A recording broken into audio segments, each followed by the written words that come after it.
not of Kadamba Kanana Swami, but of Vyasa actually. We are honoring Vyasa. I'm simply the messenger. That's all, supposed to be. It is Vyasa who is the incarnation of Krishna, who wrote down transcendental knowledge in the form of Vedic literature. So Vyasa wrote down in scriptures. So the spiritual master is meant to represent the scriptures. He lives according to scriptures. He teaches according to scriptures. Nothing is simply his own idea, but he is teaching according to scriptures. But that is not all that we want from a spiritual master. We also are looking for a realization in a spiritual master. We're looking for one who has practical experience in following the scriptures. And we're looking for one who has become attached to Krishna. We're looking for one who has actually developed some other platform, a platform of not being attracted to the ways of the world. The whole world is cut up, and there is a good show everywhere. But behind it all, everyone has his personal agenda. Srila Prabhupada, our spiritual master, is the founder Acharya of this movement and the spiritual master of all devotees. Srila Prabhupada was being honored so much worship, many Vyasa sons around the world, big cars and so on. So one person was critical. Many times people were critical of Prabhupada being worshipped so much, and I think it was a journalist or someone like that who was critical and approached Prabhupada in a critical mood. Like, so much worship. And Prabhupada said, yes, you can have it too. You can have it too. All you have to do is give up sex life. Then, yes. All you have to do is give up material enjoyment.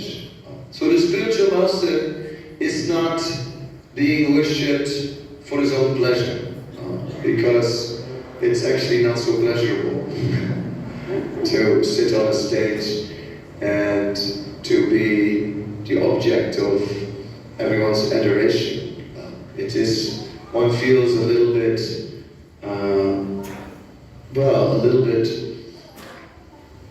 ill at ease and think, well, I'm not really the worthy object of all of this.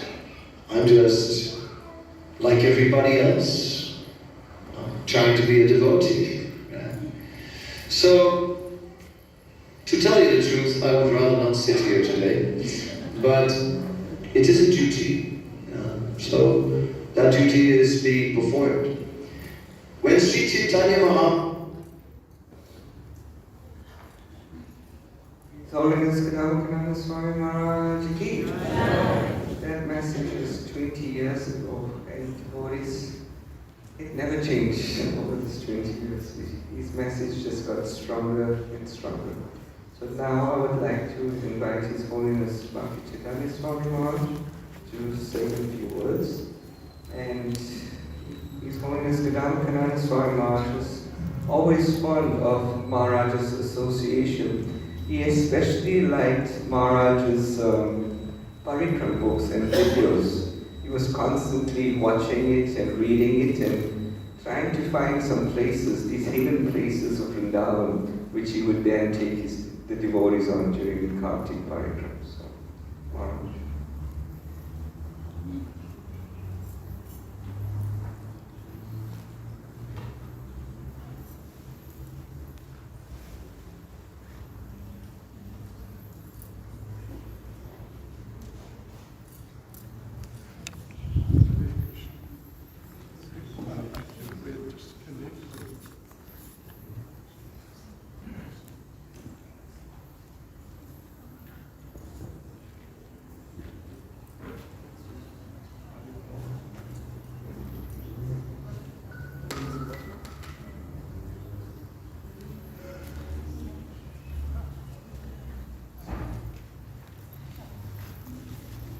Nama Om Vishnu Hare Krishna Kristaya today.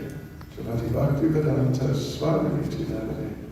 Namaste Saraswati Devi Gauravan Prachari. Nirvishesha Shadavadi Mastajari. Sri Krishna Chaitanya Prabhu Nityananda. Shri Advaita Gadadhara Shivas Adi Gauravan Hare Krishna, Krishna Krishna, Hare Hare, Hare Rama, Rama, Hare Hare. Vajkalpatarubhyas Chakritas Sindhuvya Evacha, Panitanam Bhavanibhyo Vaishnavebhyo Namo Namaha. Nama Vishnu Padaya Krishna Prestaya today, Srimati Kadamba Kanana Swami Iti Namani. Now I'm not sure. Am I going to be asked to say anything more later, or is this it? We must organize it. Anyway, okay. This is my one chance today, right? To say something. Well, there's a lot I could say.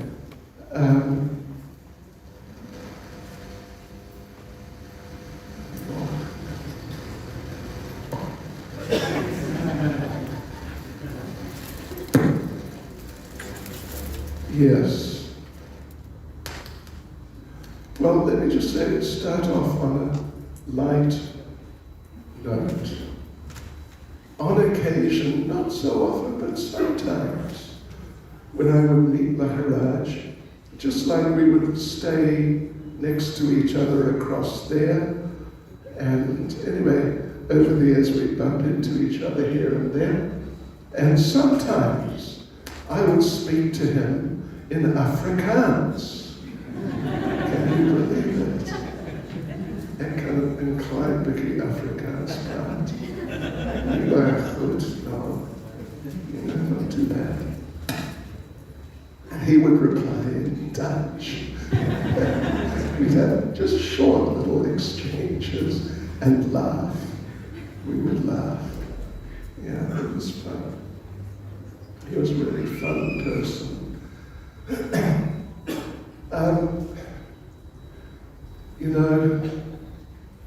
In Chaitanya Charitamrita, in the 8th chapter of Bhajalila, when Lord Chaitanya is questioning Ramananda Roy, and Ramananda Roy is progressively revealing more and more of the deepest parts of Krishna consciousness, in the second part of the discussion, Lord Chaitanya is asking questions. Lord Chaitanya is asking questions. Who is the greatest person? Who is the richest person? And different questions. And one question he asks Ramananda Roy is, what is the most distressing thing?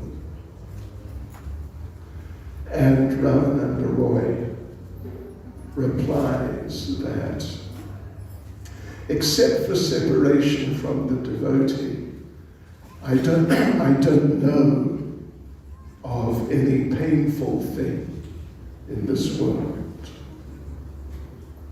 I don't know of any painful thing. Because this world, anyway, this world is sort of hopeless in so many ways. So that's very profound, and that's something, something that's been on my mind since Maharaj left us. And another thing which has been on my mind a lot, really a lot, and actually, when the occasion has arisen from time to time, to say something about it, it's really been on my mind. There's a little story from Ram Leela, when Lord Rama and Mother Sita were in Navadvip. They visited Navadvip and spent some time there. And when they were in Modadrumdvip, which is one of the 9 islands of the Navadvip area, sort of the greater Mayapur area. So there was a great tree there, banyan tree, that's what the place is named after. And one day Mother Sita saw Lord Rama sitting under the tree in meditation, legs crossed, the sort of classic meditation position. So he was sitting there in meditation with his eyes closed, just very deeply absorbed internally. And Mother Sita noticed that Lord Ram had a big smile on his face. Big smile, like he's absorbed internally, but he's absorbed in something really wonderful, like really beautiful. So after a little while he came out of that meditation, and Mother Sita asked Lord Ram, "What were you meditating on? It must have been something really wonderful, because you seemed so ecstatic." And Lord Ram said, "Yes, I was meditating that in the future, in the Kali Yuga, you and I are going to appear here. We'll be here again, together. We'll be together, and we'll be husband and wife, together again, here, in the sacred place." And Mother Sita said, "Oh, that is wonderful. We'll be together again."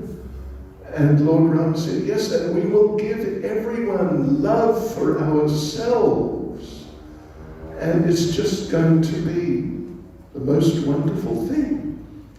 And Sita was extremely happy. And Lord Ram said, "And at that time, I'm going to give you..."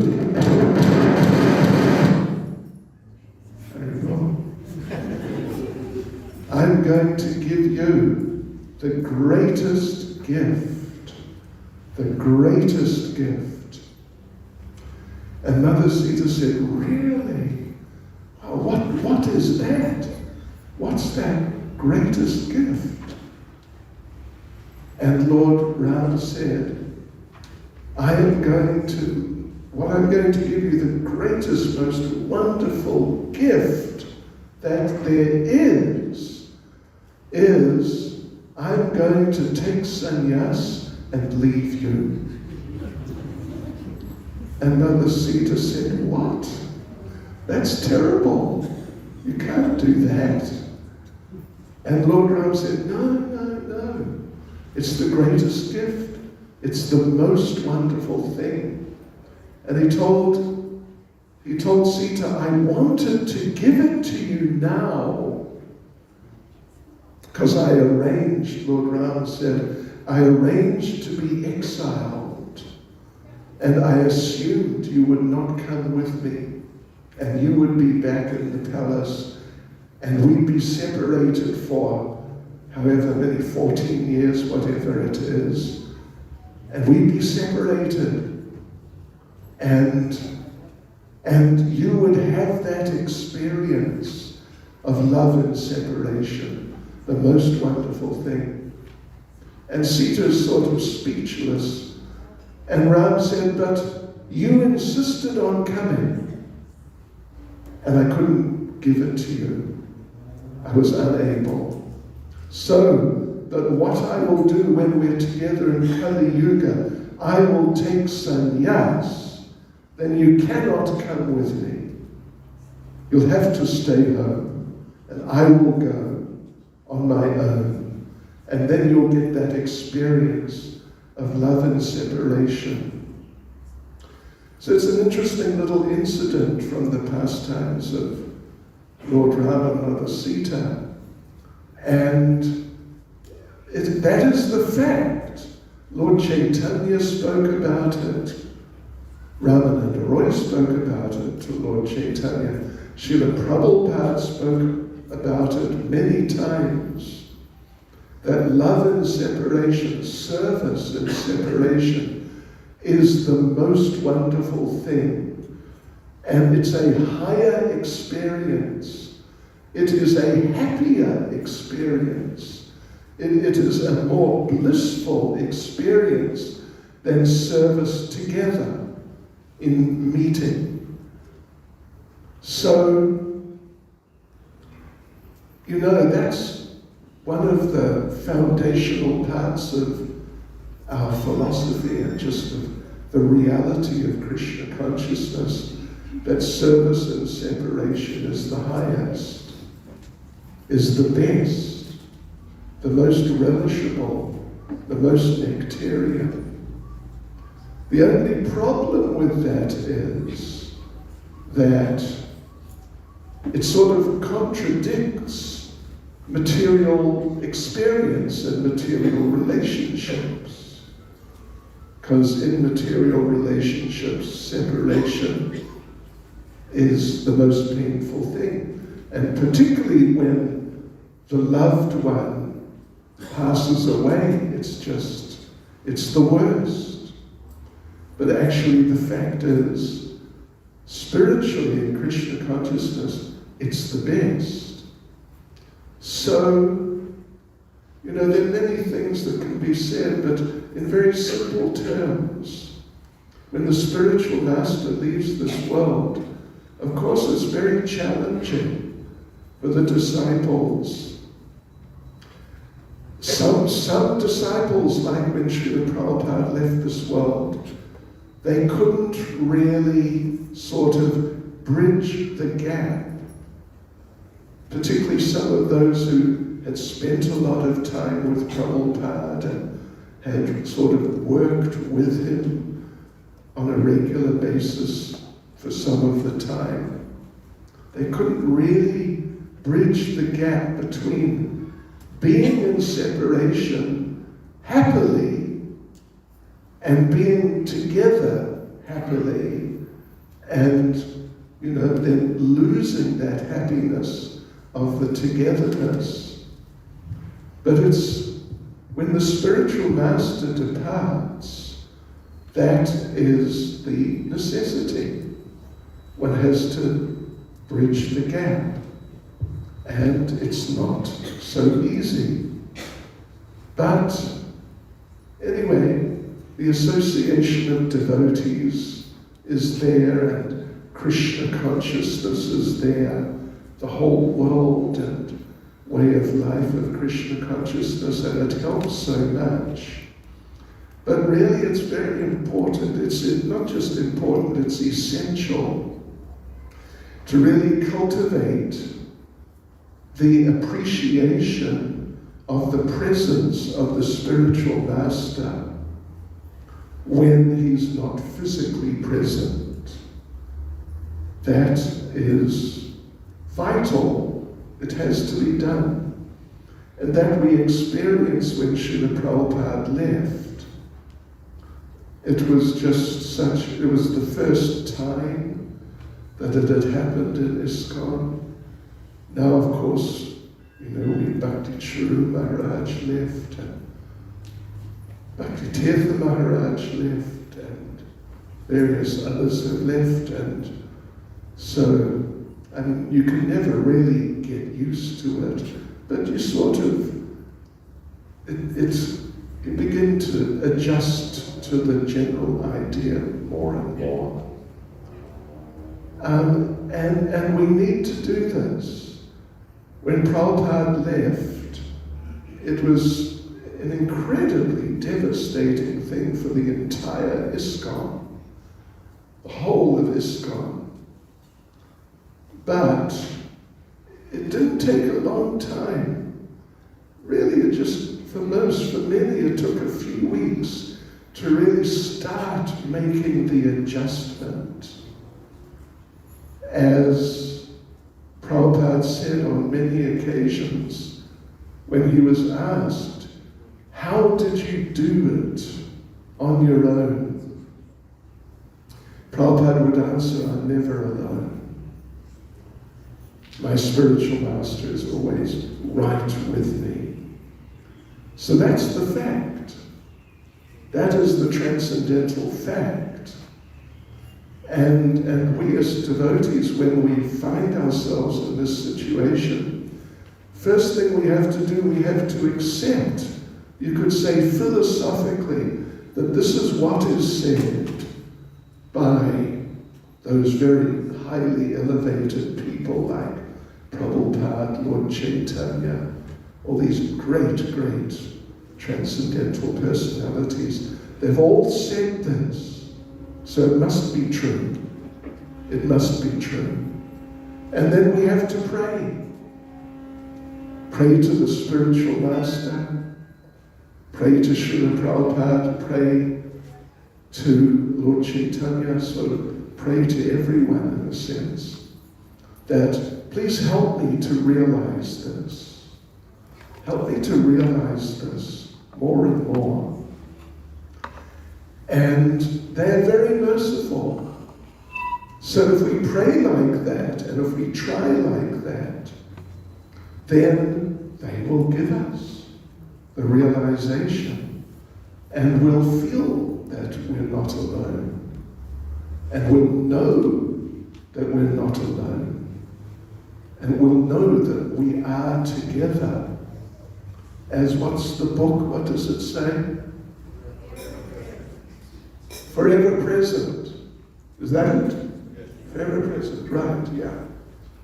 Yeah, I was given a copy in Newcastle by Sevanandi a few weeks ago, and I hadn't read the whole thing, but I read part of it. And it's really nice. Forever present, that's what he's telling you. Forever present, never apart.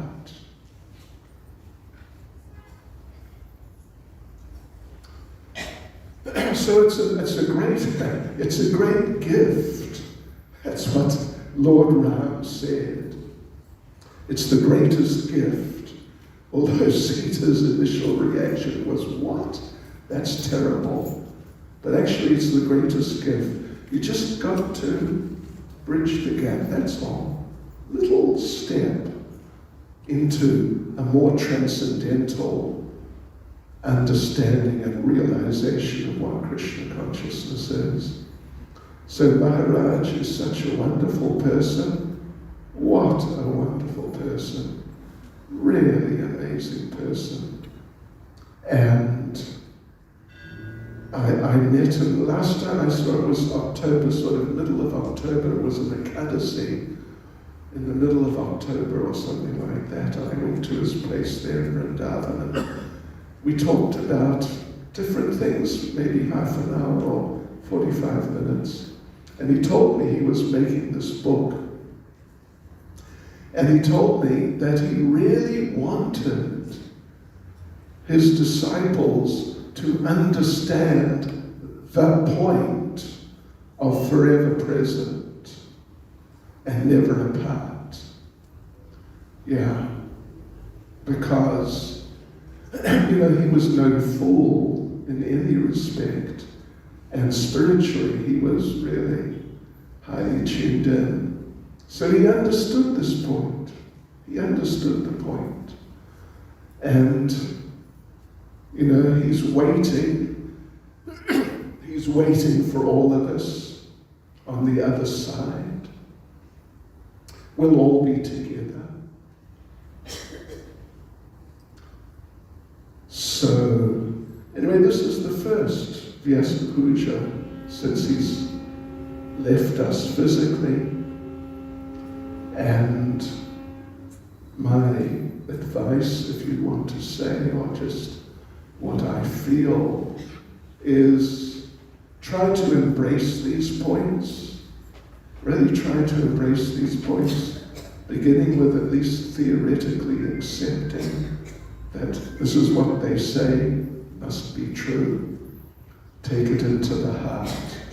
And then you'll find that actually, however wonderful life was with him, but in his physical absence, it actually becomes better, and then even better, and then even better, until it's just completely a different world of Krishna conscious realization. Hare Krishna. Srila Kadamba Kanana Swami Maharaj ki jai.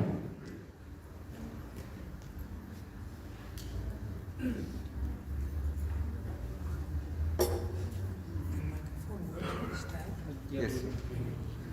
Thank you, Maharaj, for those kind words.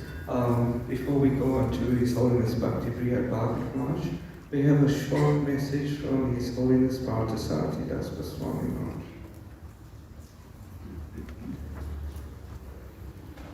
This is an eulogy from Parthasarathi Das Goswami to honor the disappearance of Srila Kadamba Maharaj, the ardent and serious follower of Srila Prabhupada. It was my great honor and privilege to first meet His Holiness Srila Kadamba Maharaj around 92-93 in Vrindavan, India. And then he started coming to South Africa and was extremely inspirational in spreading Krishna consciousness. When we examine a Vaishnava, we have to see how they inspired other people. This has been mentioned by one of our previous acharyas. And without doubt, His Holiness Kadamba Maharaj was extremely inspirational through his wonderful kirtans, melodious tunes. He was a first-class musician, and he used that facility in spreading Krishna consciousness, but also his talks. It's interesting to know that English was not his first language, but he could speak far better than I could. His range of English, the way he spoke, his examples, it's all very wonderful. And then his eknistha, dedicated interest, single, enthusiastic desire to try to preach, especially to the black-water devotees, establishing Rath Yatra and so many other festivals.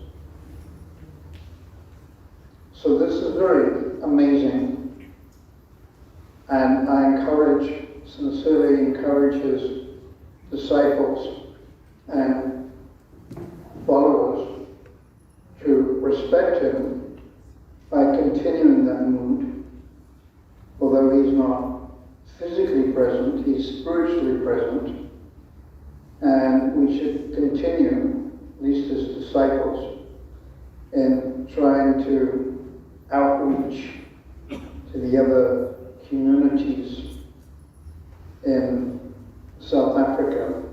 This is something that ISKCON South Africa hasn't exploited so much, somewhat neglected, but we need to at least maintain, if not increase, the legacy that he left of trying to organize festivals and programs in the different communities.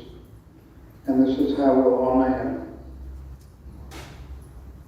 So I pray to Srila Kadamba Maharaj that I can also become a little instrumental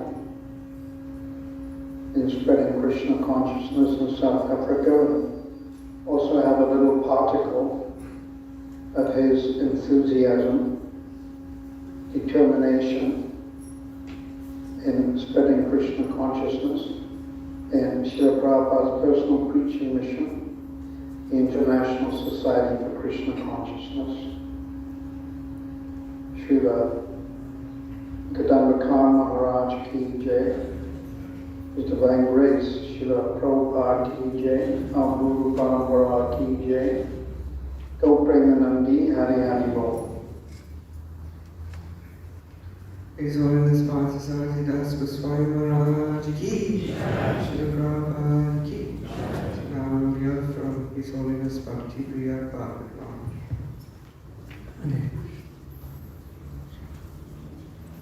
Omajnana Timirandasya Yananjana Shalakaya Chakshurumilitam Yena Tasmai Shri Gurave Namaha Shri Chaitanya Manobhistam Stapitam Jena Bhutale Swayam Rupa Kadamaya Adati Svapadantikam Vanchakalpatarubhyascha Kripa Sindhubhya Evacha Patitanam Pavanabhyo Vaishnavabhyo Namo Namaha Jaya Shri Krishna Chaitanya Prabhu Nityananda Shri Advaita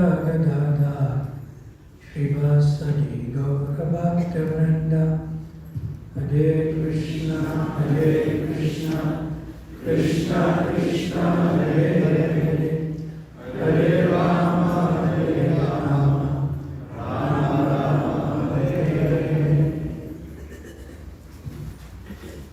I was being driven down in a car from Johannesburg to Durban to come for this program by His Grace Bhargava Prabhu and his good family. And he asked me a question in the car. How much association did you have with His Holiness Kadamba Swami? So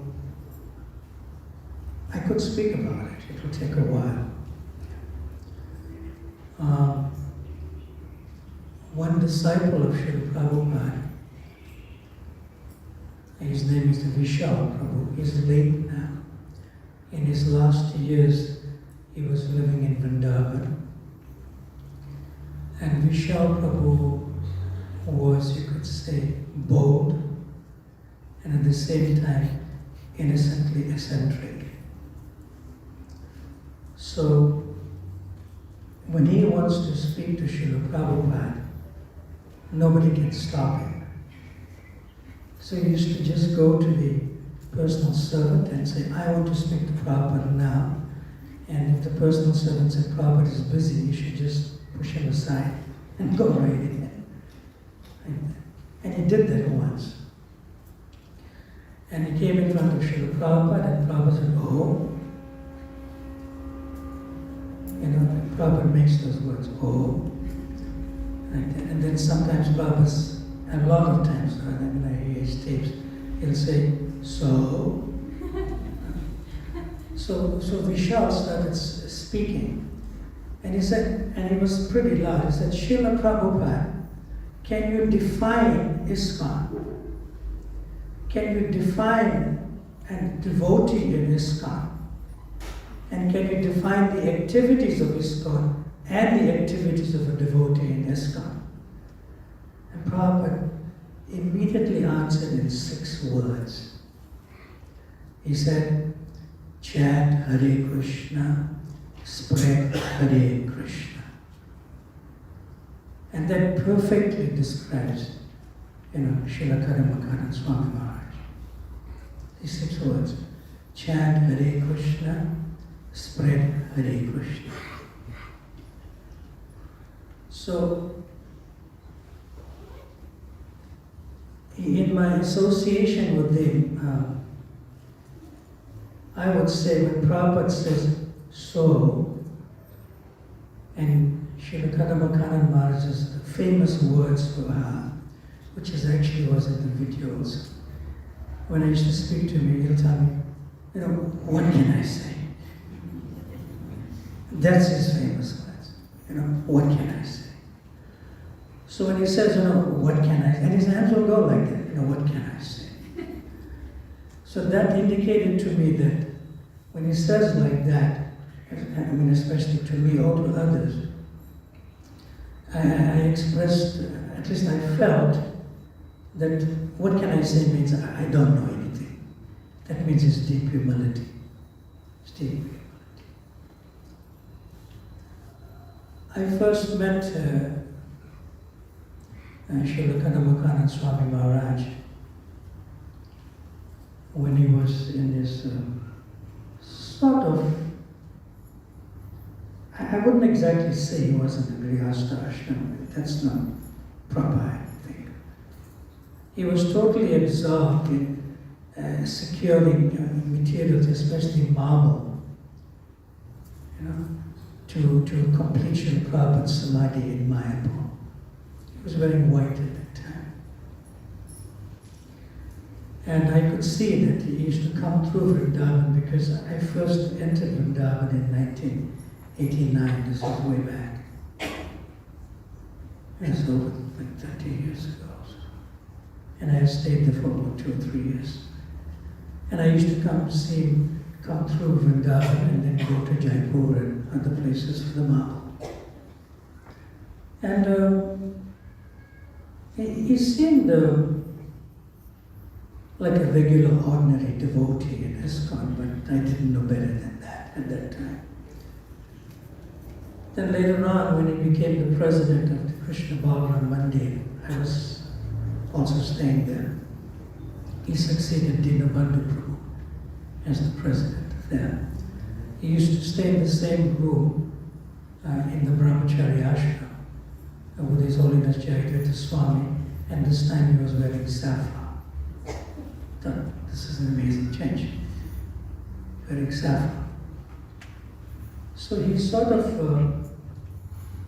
you could say, managed the Krishna Balaram Mandir more as a, I would say, because he was married and then wearing saffron, like a sort of, I wouldn't even say vanaprastha, more than that. Because we're staying with His Holiness Jayagata Swami in the same room in the Brahmachari ashram, very simple quarters. It's like a communal bathroom in the end. And I was also staying there. And then I could notice that when he used to speak, what is inside and what is outside is the same. In other words, is a sadhu. A sadhu has no private life. Whatever he feels inside and whatever is outside is the same. And a sadhu will never be polite for the sake of being polite. It was just to keep good relationship, but he was very outspoken. Even as the president of Krishna Balaram. Then after he sort of had some incident there, and then anyway, he practically almost lost his life in a way, but survived through that, through this gunshot. Then he used to come to South Africa as a brahmachari, well, more than a brahmachari, with saffron. And I happened to have been the president here. So he used to come here, and for somehow or the other, I used to chant japa in Prabhupada's room myself, below this floor.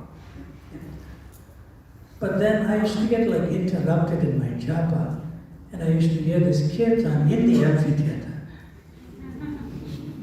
Anyone remembers that? Maybe you joined after that. So I'd see him, as like a more than a brahmachari, just dancing and chanting up and down and just like getting into it, like that. And I had some like negative thoughts. I said, I can't chant my japa up here. I couldn't hear my japa, but I'm hearing this kirtan. Like that. So I walk down and I see it, and I see that he's chanting and dancing up and down, just with a few devotees, in the amphitheater, right here. Of course, I may have committed a mental offense at that time also, which is like my nature to offend people. So excuse me for that. And I haven't fallen down yet, so I'm still around for some reason. I don't know. Wow. Yeah. So So later on, when I resigned here as president, and I don't know where I was, maybe somewhere in the Gauteng area, he came to see me, and then after some time, he was already a sannyasi then. Yeah. So when I resigned as president, and he was one of the, you could say, sort of zonal secretary members as a non-GBC member for Vrindavan amongst another like 4 or 5 devotees, like that. So maybe it was in Indonesia or in Pretoria I was staying. He spoke to me, he said, shortlisted you. So I said, for what? That can we take up the service as president of Krishna Balaram Mandir? I said, no. I said, to manage in India, I'm used to it. It's not really the best thing for me to do. I said, no, I want you to do that. So he preached to me like for about a week on the phone and so forth, like that. And he said, and guess what? Anyone who serves as the president of Krishna Balaram Mandir, after that he takes sannyas.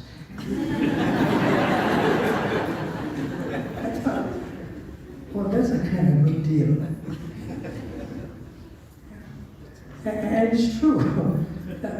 Most of us who were serving as presidents in Krishna Balaram Mandir are in sannyas ashram.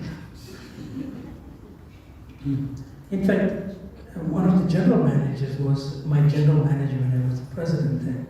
His name was Holiness Bhakti Anugrah Janananda's, and the name is Janardhan Swami. So he also took sannyas. And there was other general managers like his Holiness Vaishnava Swami Maharaja, Prabodhana Saraswati Maharaj. So ISKCON Vrindavan, if you managed it, produced a lot of sannyasis, which kind of includes me for whatever school thing, like that. So I found that him like convincing me to do this service and in Vrindavan also convinced me to enter the sannyas ashram, and I felt I never looked back in entering the sannyas ashram. So that's also there.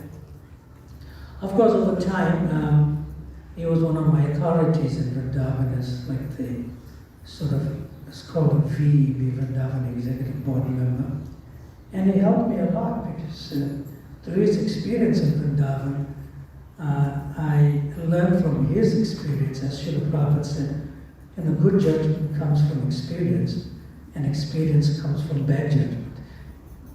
So he told me the judgment that he did that I shouldn't repeat. Like that. And I learned from that. I learned from that experience quite a lot. Then,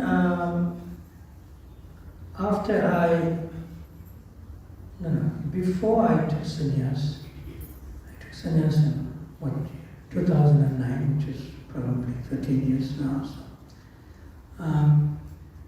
We used to be together for almost like a few months, so to almost Nityananda's appearance day, and sometimes I would stay longer until Gopurnima in Mayapur. And he used to famously teach his nectar of devotion, and I used to teach nectar of instruction, the Japa Shrai Cross Bhakti Sadachara, and some chapters of Srimad Bhagavatam for the Bhakti Vaibhav courses. Both were engaged in the Mayapur Institute. And there is a floor for sannyasis in the Sima Brahmachari Ashram.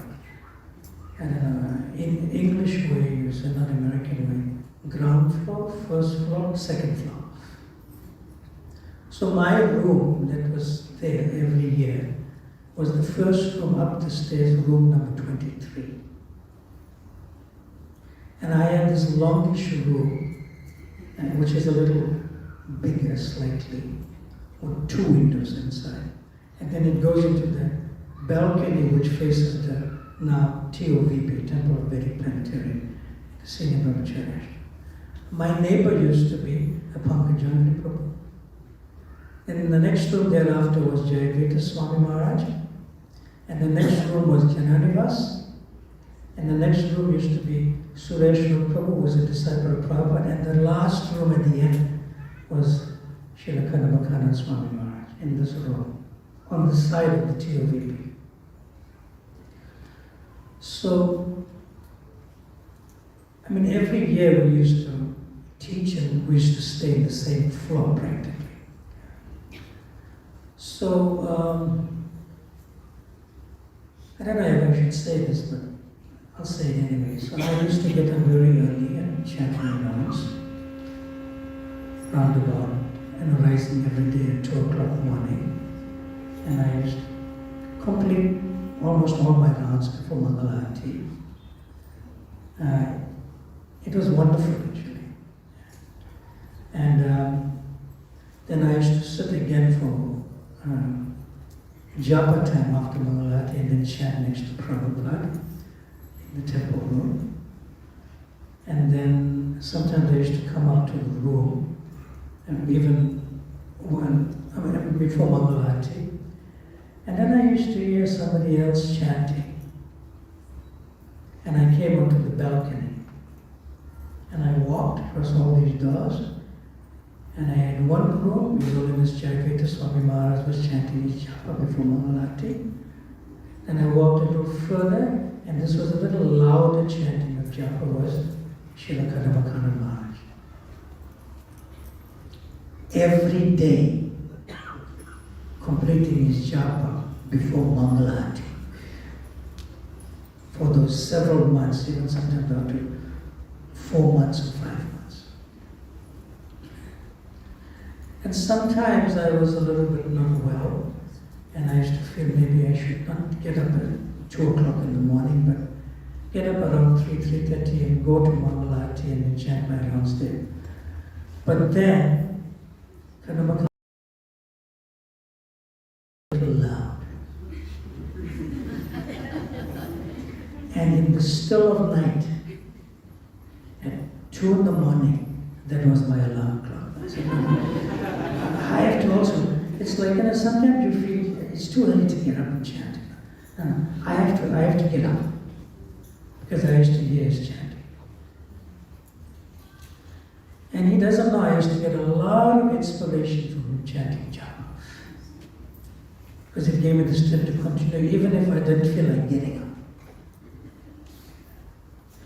And this went on to before I took sannyas actually. Maybe around about 2005 up to 2015, for almost 10 years. I remember I used to see Rukmini there every year. Where is she? Used to come Mayapur, but you were not allowed on the floor. And I used to see Gokulesh and Seva Samhita sometimes, some of the years. And I used to see Jadurani there. She's here too. And they used to come to the gate, and sometimes I have to take something up for Maharaja and I'm going up there, But it was wonderful. It was wonderful. And sometimes during japa time, leaving the temple room and coming up to my room, because I completed my japa before Mangala Arati, chanted some rounds. I needed to come and use the bathroom or something. And as soon as I come up and I enter my room, from the bottom, I could hear this sweet chanting. Alone, just with the harmonium in his room. He didn't need an audience. He didn't need an audience to chant the holy names. Hare Krishna, Hare Krishna, Krishna Krishna, Hare Hare, Hare Rama, Hare Rama, Rama Rama, Hare Hare. You remember that minute? During japa time, he's chanting kirtan in his room alone with his harmonium. Very sweet. That's very confidential. very confidential, one's relationship with Radha Krishna. Just harmonium, just on his own. And I was attracted. Because I didn't really, I don't really lead kirtan. I can't, it's difficult for me, it's just too shy for that. So I used to walk on the balcony. And I used to walk till the end. And outside of the balcony, Srila Jayadvaita Swami Maharaja is chanting his japa at the same time. I just walk past. And I used to go to the end, and I used to look through the window. Like he had the same type of double window as me, because we were in the ends. Like the end walls. The window that was on the balcony, and I used to look, and he never noticed, he never knew I even existed outside that window. He never knew. He was just closed, eyes closed, and he used to sit on the bed. There were two beds, one bed to take rest, and the other bed, sometimes two people missed. Sit on the bed and play the harmonium and just absorbed, with eyes closed. He never noticed me, he never saw me, he never heard me. Just entering into confidentiality by just chanting the holy name in the association of Radha Krishna. There's no audience, nothing, just him and the holy name, which is not different from Radha Krishna. Amazing personality. Of course, at times I used to speak, in Mayapur itself, says how's the courses going, this, that, and so forth. And at times we used to take prasadam on the balcony, especially when Srila Jayadvaita Swami was not there. We used to come and take some prasad at times and so forth. And Sachi used to cook. You know Sachi? She's originally from Mauritius. She's married and she's living a long time there in Mayapur. Yeah, so many remembrances. And then I had to leave Vrindavan. My base is Vrindavan now. I'm staying there for several years. And, I live in the Brahmachari ashram, but now they're breaking the building down. So I relocated just outside the temple for a year or so until the new room is being built. The master plan is there. So I left Vrindavan on the 28th of February. And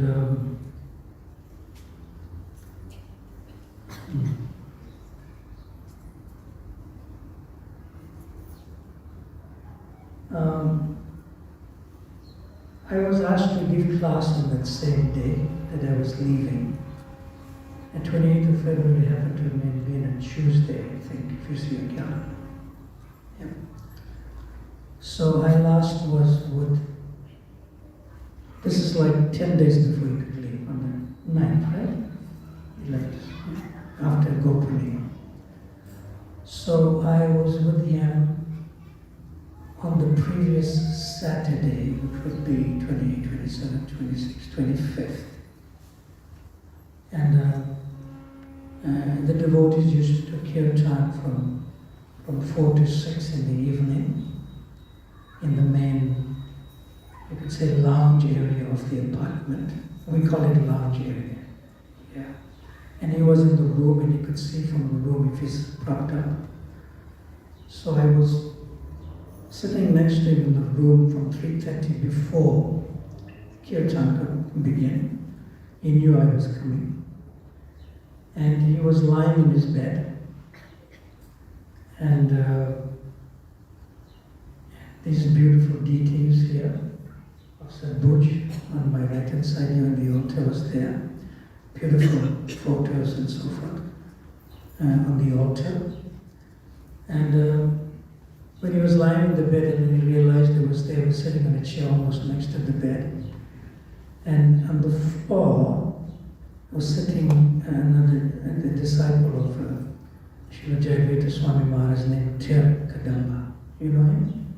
He's tall, I know him for many years because he used to be in Mayapur also coming to serve. So he was sitting on the floor. So I didn't say anything because I wanted him to say something. So he turned around and I'm trying to recollect exactly what the sequence of those words were. So he turned around and he said, you know, I have to complete my japa.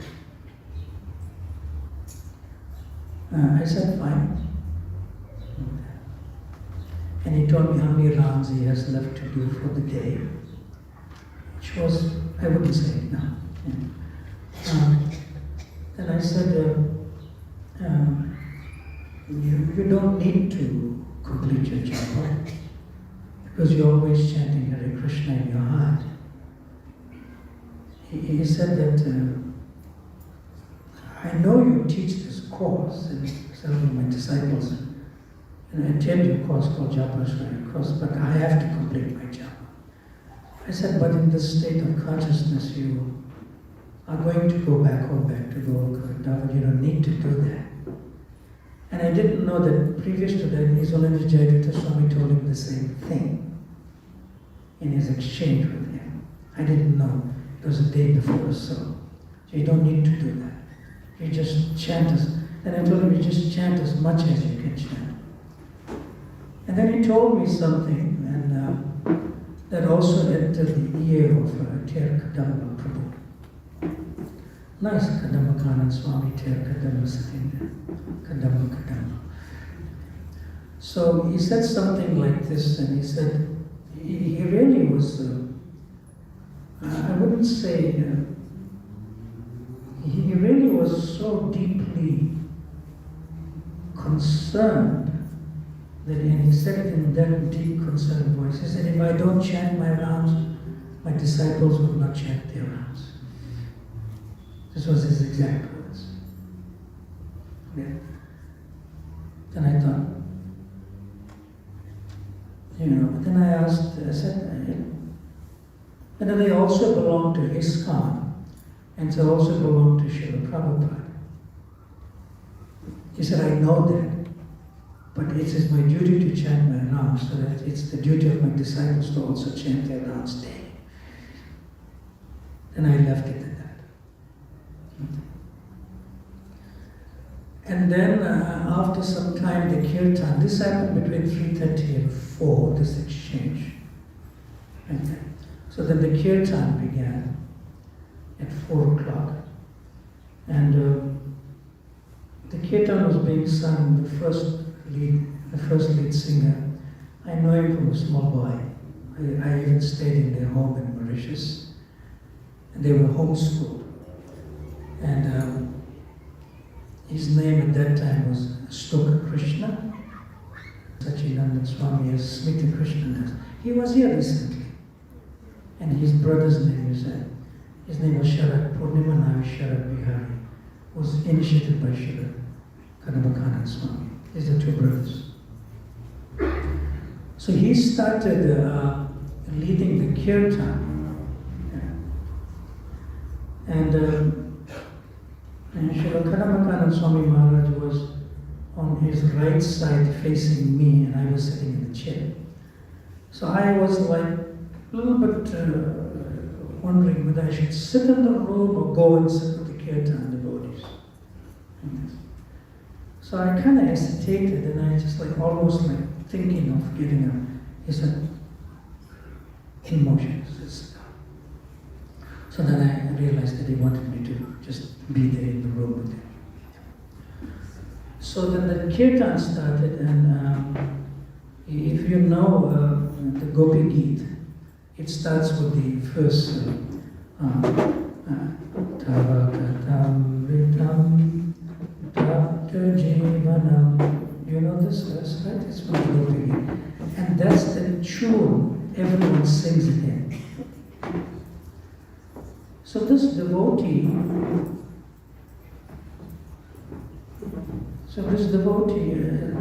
now initiated Smita Krishna Prabhu, he was singing the Maha Mantra in the tune of the Gopi Gita. I can't sing it. It's, you know, like when you say Tapta Jivanam. But he was singing the Hare Krishna Maha Mantra in the tune of the Gopi Gita. And I was thinking, my consciousness is going to the Gopi Gita, but my consciousness is not hearing the Maha Mantra being sung in the tune of the Gopi Gita by Sri Krishna. I'm thinking, oh, what do I do now? It's like in my consciousness. So he opens his mouth, and he looks at me. He said, Gopi Gita, Gopi Gita, Gopi Gita. So his consciousness was also going to the Gopi Gita. Although the Hare Krishna Maha Mantra was being sung in that sort of tune of the Gopi Gita. So then he said, yes, that is Gopi Gita. So that was sort of my parting sort of exchange with him. And that's when I knew that he's going to enter into the pastimes of the Lord. Because from the Nama, you get a Rupa, form of the Lord. And still with the Nama, or the name, you get Guna, the qualities of the Lord. And then Lila enters into the pastimes of the Lord. So I was just looking for a sign before I leave him, and I had other things to do before I left, and so forth. So I'm looking for a sign whether that's going to happen, whether he's going to enter into the pastimes of Radha Krishna in the sense of the Gopi Gita. So I get this other devotee who comes to me, who's like an executive member of the team of the management now, and is the main secretary of the temple. His name is Dharmakna. So he comes up to me on Sunday. He said, Maharaj, you've got to give class before you leave Vrindavan. So I said, no, I'm too busy. I'm leaving on Tuesday. I have things to do before I leave. I have a flight to catch. I have to teach Japashvaya to the leaders in Delhi. Then I have a flight to go to Nairobi and to Kenya. He said, no, Maharaj, please, we don't know when you're coming back. You're going to give class. I said, okay, how about Monday? He said, no, Maharaj, Bhagavatam is your specialty. You should give class on Srimad Bhagavatam. He said, Monday we usually give class on Chaitanya Charitamrita, so that's there. I said, can you switch it? I'm leaving on Tuesday. I have to give class in the morning and then pack and leave. I said, but there's no flight. I can still be a little late because I was trying to take him. And he arranged the temple car. He said, I'm arranging the car. You leave at 11, you give class. And what was the bus? Lo and behold, the verses, that's the verse I spoke of. On that day, on the 28th of February in the morning class. And I described this in the beginning of the class, of what happened. So that was a sure sign for me. A sure sign for me. That I had this verse to speak on, this was our parting words. This is the Gopi Gita. It's a sure sign for me he entered into the pastimes of the Lord.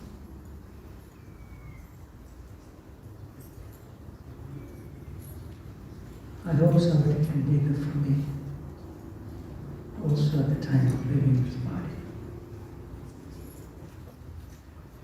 Srila Kadamba Swami Maharaja ki, Srila Prabhupada ki, Nantakari Vaishnava ki. I just wanted to say one more thing, that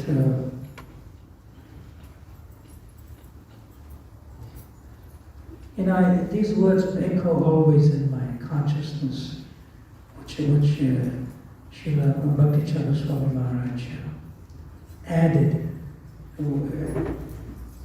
to his disciples when they take vows at the time of initiation. I'm not a very good example of being a member of ISKCON. I mean, I went through problems and issues. I gave stress, depression, anxiety to devotees over the years and so forth. I committed offenses, but I know one thing. I will never leave ISKCON even if they boot me or kick me. They can kick me, but kick me within ISKCON. Call me a rascal, call me whatever you can, but don't kick me out of ISKCON. I need to stay. So this extra vow that Srila Bhakti Swami Maharaj took, that his disciples should take. You know that vow? No matter what happens, never leave ISKCON. And no matter what happens, that means you'll never leave the lotus feet of Srila Prabhupada. And I can guarantee you, you won't find Srila Prabhupada outside of ISKCON. So I hope that's not my parting words in a way.